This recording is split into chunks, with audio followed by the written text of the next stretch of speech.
Donc voici la présentation du Teach Pendant du robot Fanuc. Lorsque nous appuyons sur Select, nous allons avoir accès à l'ensemble des programmes disponibles dans la machine. Ouverture de l'ensemble des programmes.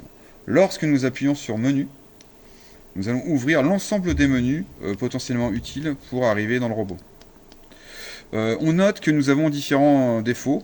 Là, nous avons un défaut puissance. Nous viendrons un petit peu ensuite. On voit qu'ici, on est aussi en step, c'est-à-dire en mode lecture pas à pas. On est en capacité de changer cette step. Si on appuie sur ici step, on voit qu'ici, il n'y a plus de step.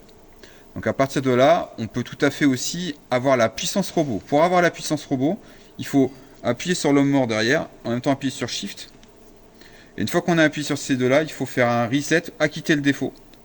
Et on va entendre la puissance robot. Et on voit le défaut ici qui se désengage.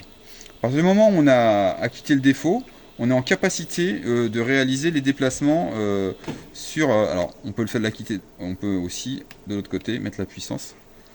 On a deux touches pour pouvoir. Si je fais un step, non.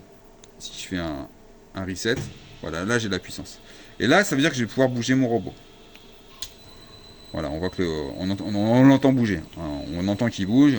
Il est en train de se rapprocher de nous. Voilà.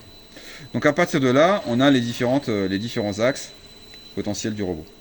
D'accord. Ce qui est important de comprendre aussi, c'est qu'on peut tout à fait utiliser un changement de coordonnées. Donc il faut enlever la puissance. On appuie sur coordonnées. On peut passer par exemple en coordonnées ici joint, où là c'est axe moteur. Et maintenant si je remets la puissance, et si je fais un déplacement sur le J1, on voit que le robot tourne autour de son axe 1. D'accord.